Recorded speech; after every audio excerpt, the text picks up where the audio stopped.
নমস্কার বন্ধুরা, আজকের এই ভিডিওটিতে তোমাদের এসএসসি জিডির নিউ ভ্যাকেন্সি 2024 সালে তোমাদের কত ভ্যাকেন্সি রয়েছে এবং এডুকেশনাল কোয়ালিফিকেশন কী রয়েছে, এজ লিমিট কী রয়েছে, অ্যাপ্লাই প্রসেস তোমাদের কী রয়েছে, সিলেকশন প্রসেস কী রয়েছে এবং এখানে তোমাদের কোন কোন পোস্টে নিয়োগ করা হচ্ছে, এক্সাম কোশ্চেন প্যাটার্ন কী রয়েছে, এক্সাম সিলেবাস কী রয়েছে এবং আফটার পোস্টিং তোমাদের স্যালারি কত দেওয়া হবে, সমস্ত রকমের ডিসকাস করবো। তো তোমরা শুরু থেকে শেষ পর্যন্ত অবশ্যই দেখবে ভিডিওটা।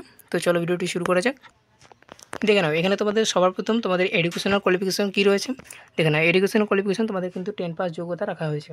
তোমরা যদি 10 পাস যোগ্যতা যে কোনো রিকগনাইজ বোর্ড থেকে তোমরা যদি 10 পাস করে থাকো তাহলে তোমরা এখানে আবেদন করতে পারছো এসএসসি জিডির ক্ষেত্রে। ওকে, এবং এখানে তোমরা ছেলে মেয়ে প্রত্যেকে আবেদন করতে পারছো, এলিজিবল রয়েছে এবং এজ লিমিট রয়েছে। তোমরা কিন্তু যারা জেনারেল ক্যান্ডিডেট রয়েছে তারা কিন্তু 18 থেকে 23 বছর পর্যন্ত অ্যাপ্লাই করতে পারছো, আর যারা ওবিসি রয়েছে তারা কিন্তু 3 বছরে ছাড় পেয়ে যাচ্ছ, 18 থেকে 26 বছর পর্যন্ত অ্যাপ্লাই করতে পারছো, আর যারা এসসি এসটি রয়েছে তারা কিন্তু 5 বছরে ছাড় পেয়ে যাচ্ছ।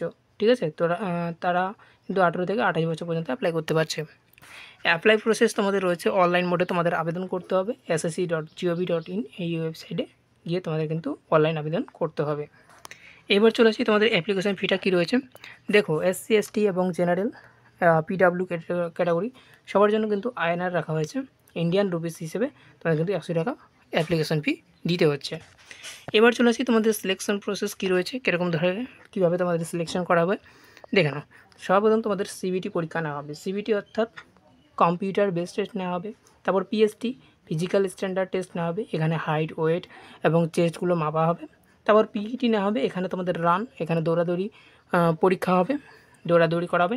তারপর হচ্ছে মেডিকেল টেস্ট, তারপর হচ্ছে ডকুমেন্ট ভেরিফিকেশনের মাধ্যমে তোমাদের কিন্তু সিলেকশনটা করা হবে, তারপর জয়নিং জব। ওকে, কীভাবে সর্বপ্রথম তোমাদের সিবিটি এক্সাম নেওয়া হবে, তারপর হাইট ওয়েটগুলো মাপা হবে, পিএসটি পরীক্ষা হবে, পিইটি, তারপরে তোমাদের রান দৌড়াদৌড়ি করা হবে, তারপরে মেডিকেল টেস্ট, তারপর ডকুমেন্ট ভেরিফিকেশনের মাধ্যমে তোমাদের কিন্তু নিয়োগটা করা হবে। ঠিক আছে, এবার নিচের দিকে চলে আসি তোমাদের।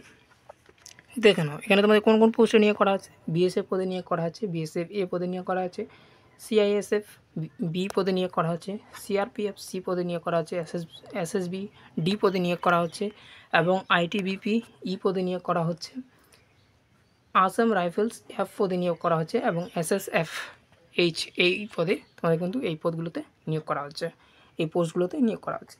এবার তোমাদের আফটার পোস্টিং স্যালারি কত রয়েছে দেখে নাও। তোমাদের কিন্তু সর্বপ্রথম যেই স্যালারিটা দেওয়া হবে সেটা হচ্ছে 21,700 থেকে শুরু করে।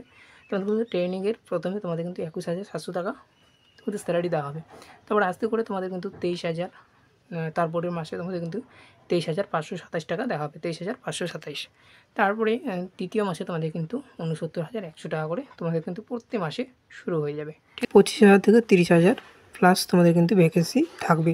এবার চলে আসি তোমাদের কিন্তু এক্সাম কোশ্চেন প্যাটার্ন কী রয়েছে এবং এক্সাম সিলেবাসটা কী রয়েছে। তো চলো এক্সাম কোশ্চেন প্যাটার্ন এবং এক্সাম সিলেবাস তোমাদের সামনে দেখাচ্ছি। এই হচ্ছে তোমাদের এসএসসি জিডির সিলেবাস। ঠিক আছে, তো দেখে নাও তোমাদের নিয়োগ পদ্ধতিটাতে যেটা বললাম যে নিয়োগ পদ্ধতি তোমাদের সিলেকশন প্রসেসটা কেমন রয়েছে। প্রথমে তোমাদের কম্পিউটার বেসড নেওয়া হচ্ছে, তারপর হচ্ছে শারীরিক দক্ষতা পিএসটি নেওয়া হচ্ছে, তারপর হচ্ছে পিইটি মানে শারীরিক পরিমাপ পরীক্ষা, তারপর মেডিকেল টেস্টের মাধ্যমে তোমাদের কিন্তু নিয়োগটা করা হচ্ছে। ঠিক আছে, এবার দেখে নেব সিবিটি পরীক্ষাটা তোমাদের কত নম্বরের পরীক্ষা নেওয়া হচ্ছে, কোশ্চেন প্যাটার্নটা দেখে নেব, এক্সামিনেশন কোশ্চেন প্যাটার্নটা। সিবিটি পরীক্ষা তোমাদের দেখানো সর্বপ্রথম তোমাদের জেনারেল ইন্টেলিজেন্স এবং রিজনিং থেকে থাকছে তোমাদের 20টা প্রশ্ন, 40 নম্বর, মানে একটা প্রশ্নের মান 2 নম্বর করে। ঠিক আছে, এবং জেনারেল নলেজ এবং জেনারেল অ্যাওয়ারনেস থেকে থাকছে তোমাদের 20টা প্রশ্ন, 40 নম্বর, এবং গণিত থেকে থাকছে তোমাদের 20টা প্রশ্ন, 40 নম্বর। ওকে, এবং ইংরেজি এবং হিন্দি, এখানে তোমরা কিন্তু বাংলা ভাষায় এটা পরীক্ষা দিতে পারবে, ইংরেজিটা কিন্তু ইংরেজি থেকে থাকবে। তোমরা যখন অনলাইন অ্যাপ্লিকেশনটা করবে তখন তোমরা ইংরেজি সিলেক্ট করবে, এটা ইংরেজি সিলেক্ট না, তোমরা বাংলায় সিলেক্ট করবে যারা বাংলা ভাষায় পরীক্ষা দিতে চাও। আর এটা ইংরেজি তোমাদের, এটা কিন্তু সাবজেক্ট, ভাষা না, এটা কিন্তু ইংরেজি সাবজেক্ট একটা। তোর গণিত, জেনারেল অ্যাওয়ারনেস, জেনারেল নলেজ এবং এখানে জেনারেল ইন্টেলিজেন্স এবং রিজনিং থাকছে। দেখো এখানে তোমাদের টোটাল প্রশ্ন থাকছে, তোমাদের টোটাল প্রশ্ন থাকছে 80টা। ঠিক আছে, এবং 160 নম্বরের পরীক্ষা। তোমাদের কিন্তু 60 মিনিট সময় থাকবে, 1 ঘন্টা সময় থাকবে, 1 ঘন্টার মধ্যে তোমাদের কম্পিউটার মাধ্যমে পরীক্ষা দিতে হবে সিবিটি এক্সাম। ওকে, এবার চলে আসি শারীরিক দক্ষতা, অর্থাৎ তোমাদের এখানে পিএসটিটা কীরকম নেওয়া হচ্ছে দেখে নাও। এখানে 24 মিনিটে 5 কিলোমিটার দৌড়াতে হচ্ছে পুরুষদের ক্ষেত্রে 24 মিনিটে 5 কিলোমিটার দৌড়াতে হবে, যেটা মেলদের ক্ষেত্রে, এবং ফিমেলদের ক্ষেত্রে 8 মিনিট 30 সেকেন্ডে কিন্তু 1600 মিটার দৌড়াতে হবে। আর যারা লাদাখ বা রিলিজন থেকে রয়েছে তারা কিন্তু 6 মিনিট 30 সেকেন্ডে 1600 মিটার দৌড়াতে হচ্ছে। আর 8 মিনিটে তোমাদেরকে মেয়েদের ক্ষেত্রে 4 মিনিটে তোমাদের কিন্তু 800 মিটার দৌড়াতে হচ্ছে। এবার চলে আসি তোমাদের কিন্তু শারীরিক পিইটি পরীক্ষাটা, মানে তোমাদের যে টিএসটিটা নেওয়া হচ্ছে সেটা হচ্ছে ছাদ উচ্চতা, ঠিক আছে। পুরুষদের ক্ষেত্রে উচ্চতা কিন্তু 170 চাওয়া হয়েছে, মহিলাদের ক্ষেত্রে কিন্তু 157। যারা জেনারেল ক্যান্ডিডেট রয়েছে, ওকে। আর যারা SC ST ক্যান্ডিডেট রয়েছে তারা কিন্তু আরও কিছু ছাড় রয়েছে।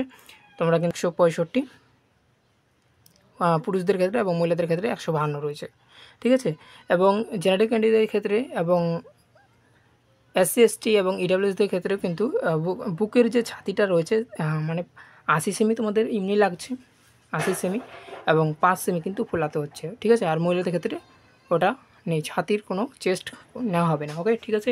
এবার চলে আসি তোমাদের এক্সামিনেশন সিলেবাসটা কী কী রয়েছে, কী কী বিষয়গুলো রয়েছে। তোমাদের জেনারেল ইন্টেলিজেন্স এবং রিজনিং থেকে থাকছে তোমাদের সংখ্যা শ্রেণী, বর্ণ শ্রেণী, সাদৃশ্য, সাংকেতিকরণ, অসাংকেতিকরণ, দিক নির্ণয় সংক্রান্ত সমস্যা, ভেনচিত্র, লুপ্ত সংখ্যা নির্ণয়, ম্যাট্রিক্স কোডিং, বর্ণমালা সংক্রান্ত সমস্যা, সংখ্যা এবং সময়ের ক্রমবিন্যাস, গাণিতিক ক্রিয়া, যুক্তিক্রিয়া, শব্দের বিন্যাস, তারপরে হচ্ছে রক্তের সম্পর্ক বিবৃতি এবং অনুমান, চিত্রদল গঠন, জ্যামিতি চিত্র গণনা, কোডিং, ডিকোডিং।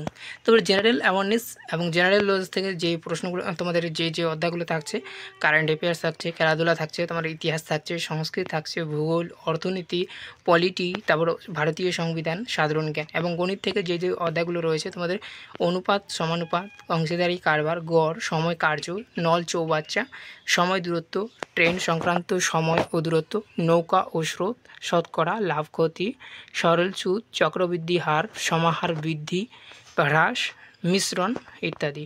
এবং ইংরেজি থেকে তোমাদের থাকছে রাইটিং থাকছে, সেন্টেন্স ফরমেশন এবং প্যারা, জিমেল আর সিনোনমি, অ্যান্টোনমি, এগুলো তোমাদের কিন্তু ইংরেজি থাকছে। আর হিন্দি থেকে তোমাদের কিন্তু তোমরা যদি হিন্দি থেকে সিলেক্ট করো তাই হিন্দি, নয়তো ইংরেজি।